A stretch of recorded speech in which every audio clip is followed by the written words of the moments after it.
Good morning, Nevada. This is Healthy Nevada with Tina Drago and Jim Godwin.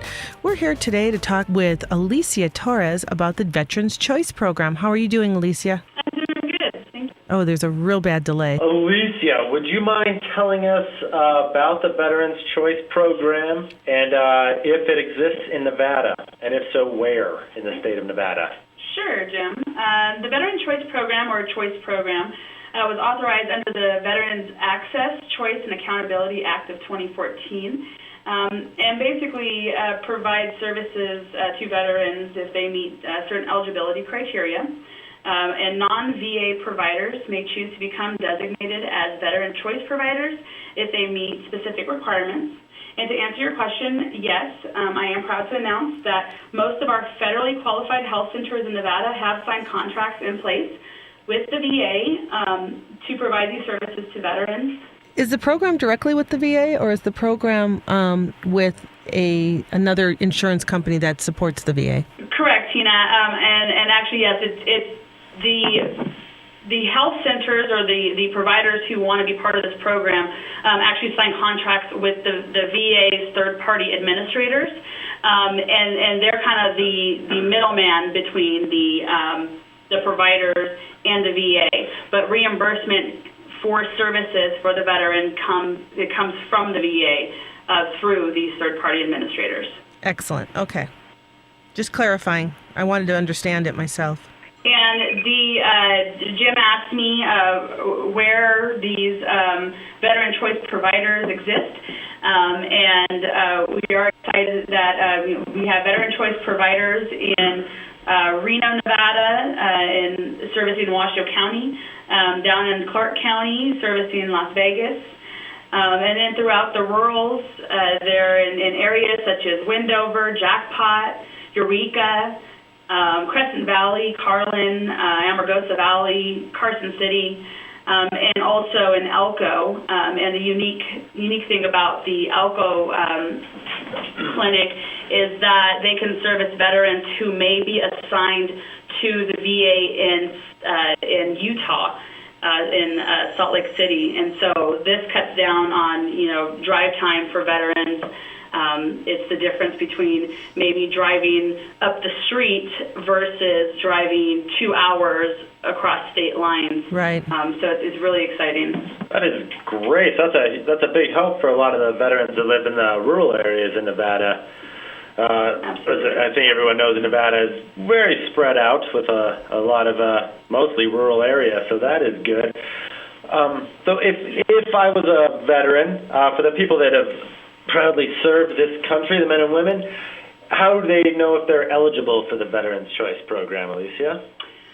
Well, Jim, veterans who are already enrolled in VA healthcare may be able to receive care within their community instead of going to a VA facility. And some of the factors that weigh into their eligibility is if they will have to wait 30 days or longer for a VA medical visit, or they live more than 40 miles away from a VA medical care facility, or they face one of several excessive travel burdens. And for those folks who live less than a 40-mile driving distance from the VA facilities, the unusual or excessive burden that's been identified are either issues with the roads. Either roads are not accessible to get them to the VA facility. If there's a traffic issue, hazardous weather, and we know in Nevada, if it's snowing really bad, that veteran may not be able to travel very far to be seen. And so that is an excessive travel burden. Or if there's a medical condition that affects the... I just want to make sure I'm clear on this, Elicia, just because I'm not too bright. But so if I was a veteran living in a rural area of Nevada and the nearest veterans VA hospital was 2 hours away, but there was a community health center that was 30 minutes away, thanks to the Veterans Choice Program, I would now be eligible to go to that community health center that's only 40 minutes away or 30 minutes away instead of driving the 2 hours to the VA hospital. Is that correct? Well, actually, Jim, it's 40 miles and not minutes. Oh, so, sorry. So they gauge it on the travel distance. What about if you're... Or if you were less than the 40 miles and had some kind of one of those travel burdens, if there's a blizzard out and it's dangerous for you to travel, even if you're under 40 miles, or you, like I said, have a spinal cord injury or some other medical condition where you can't be in a car even 40 miles driving distance, then there may be some ways around driving. So just for our listeners at home, technicalities aside, I still understand the gist of what Elicia is talking about. So, Elicia, I just want to clear that out for everybody at home. So, Elicia, if you live in an urban area like Las Vegas where we have VA centers, but it's weeks and weeks and weeks to get into one, or your VA hospital or clinic is not necessarily accessible by public transportation, and that is your mode of transportation, would those people be eligible? They may be, and I don't want to speak on behalf of the third-party administrators or the VA. This is pretty much going to be a case-by-case basis. If the wait time to go to the VA Medical Care Center is longer than 30 days, then that automatically makes that veteran eligible to see their primary care physician at one of these veteran choice providers. So it's really a case by case. If it's like 28 days and they don't face any other travel burdens, then they may have to wait that 28 days. But they can always contact the VA on the phone number that's provided on the back of their card, either the VA or whoever, if they are with TriWest or HealthNet as their insurance provider for the VA. Okay, and because this is a government program, it's just not this easy. You have to still apply and get your card, correct? Correct. The veterans, there are several steps that need to be followed on behalf of the veteran before they can start using their choice benefits. Veterans who may be eligible for this program should have already received a choice card in the mail. And there's a number on the back of the card they can call to get the process started. It is advised that the veteran have the information for the provider he or she wishes to see.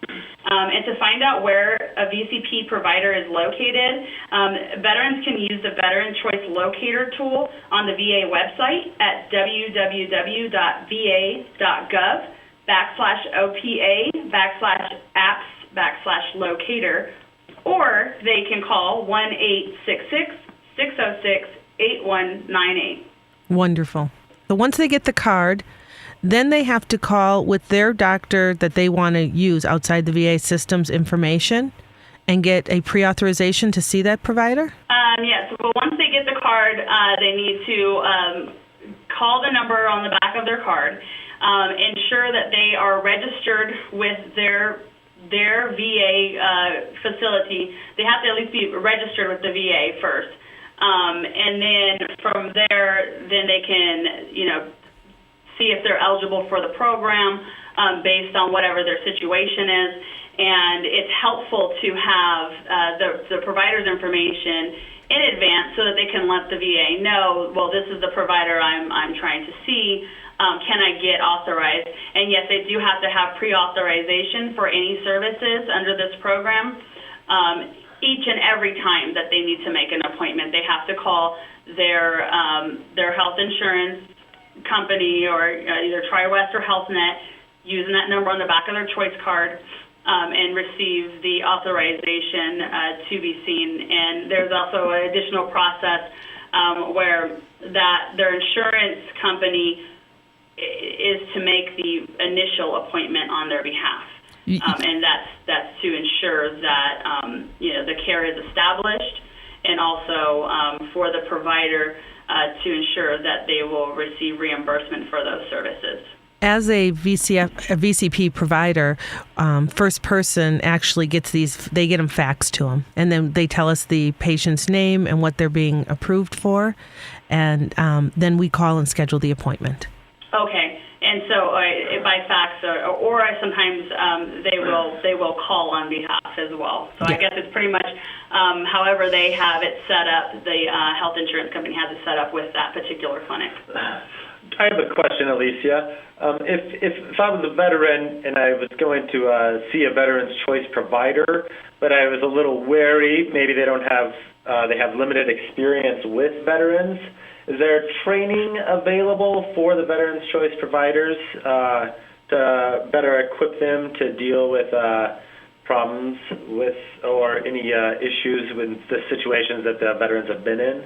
That's a very good question, Jim, and I think that weighs heavy on the side of the veterans, knowing if their provider is going to be competent in understanding where they're coming from. And so the VA and the Department of Defense have developed free online continuing education courses in military culture, core competencies for healthcare professionals is what it's titled. The course is aimed at helping providers better serve veterans and service members by increasing their knowledge and awareness of military culture and experiences. This is an 8-hour online course, covers a variety of topics through interactive features such as video vignettes, case examples, treatment planning scenarios, and includes topics such as military organization and roles, stressors and resources, and treatment resources and tools. Each module within this course was developed using research and surveys, extensive interviews with service members and veterans. So it's a very comprehensive and realistic training for providers. Is there a website available? There is, and it's actually through the Veterans Health Administration. This is for us down here in Las Vegas. This is a great program, and I see a big need for it. In the Las Vegas area, the veterans clinics were downtown, and in the last 3 years, they have moved from being centrally located and have dispersed all over the community, which is wonderful for people who live on the outlying areas in Las Vegas, the south, the west, east, but it's really detrimental for the people who actually live in the center of the city. Now they have no resources. Yeah, Tina, it is a very good program, and I'm looking forward to the future. They're increasing their eligibility requirements. So I think it's going to be the way of the future, which is exciting for veterans. And so the training that I just described can be accessed through the Veterans Health Administration's Train website. And you can go to VHA, that stands for Veterans Health Administration, .train.org. And then you'll have to create an account, and you'll log in, and the training that the providers will want to look for is called Military Culture, Core Competencies for Healthcare Professionals. And it's 4 modules, 2 hours each. Wonderful. Oh, okay, right. You providers out there. And if you guys didn't catch that information and you want to give me a call, you can give me a call or an email. My phone number is 775-887-0417, extension 721. Oh, thank you, Elicia. Elicia, you are a veteran, is that correct? That's correct. All right. So you as a veteran, if you were to use some of the Veterans Choice benefits, would that mess up your existing health care or VA benefits? No. Using this program does not impact the veterans' existing VA health care or any other benefits that they have through the VA. It's just a supplement, and it will not interfere with anything else that they have set up. What about the veterans' families that would normally be seen at the VA hospital? Currently, this program is only for the veteran at this time. Okay. Elicia, as a veteran, what are your thoughts on this program? Like I mentioned before, it's an exciting program. Being able to increase access to our service members and those who have served is definitely an incredible thing, and especially in Nevada, where like Tina said, where the VA in Las Vegas may be out of reach even for someone who lives in Las Vegas. there may be issues. So I'm excited that they've expanded eligibility criteria. And then for our rural veterans, like I mentioned earlier on, especially in areas such as Elko, where the veteran would be assigned to a VA clinic in Utah, it's the difference between maybe driving 10 minutes up the road versus driving a 2-hour, taking a 2-hour trip down across state lines just to receive care, receive primary care services. So it's a really amazing program, and I'm, optimistic about its future and coverage. Just because we've had a huge amount of information going out over the radio waves just now, and I think a program like this or this program is a moral imperative as far as taking care of the men and women that serve this country. And I just want to make sure to all of our listeners they fully grasp. Can you kind of recap the process for veterans and providers? Just a brief rundown, just so we can get the point across. There's been so much information. If we just do like a nice recap. Sure, absolutely. Thank you. So, for veterans, what they need to know is whether or not they're eligible for the program. So they should ideally have received a card in the mail, a choice card. On the back of that card is a phone number. The first step is they need to call that phone number, make sure they're registered with the VA, and then go from there. Let the representative know their particular situation. If they're under the 40-mile radius or driving distance, or they're under the 30-day wait, they still may be eligible for the program. If they have a medical condition a medical condition or a traffic burden, so they just need to make sure that they describe in full detail what their situation is, and it's really up to the VA ultimately to make the decision if they're eligible, and so they need to call that phone number. If they do not have a card but still want to find out information about this program or to see if they're eligible and get a card sent to them, we advise that they call 1-866-606-8198. Again, that's 1-866-606-8198 to learn more about the program. You asked for providers. If a provider is interested in becoming part of this Veteran Choice Program, then they can find out more information on how to get involved by going to www.va.gov/OPA/Choice Act and click on the tab that says For Providers.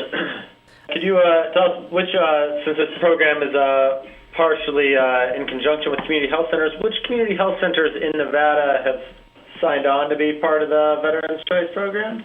Well, Jim, I am proud to announce, like I said, we have 7 federally qualified health centers in Nevada, and there are 5 signed up as choice providers.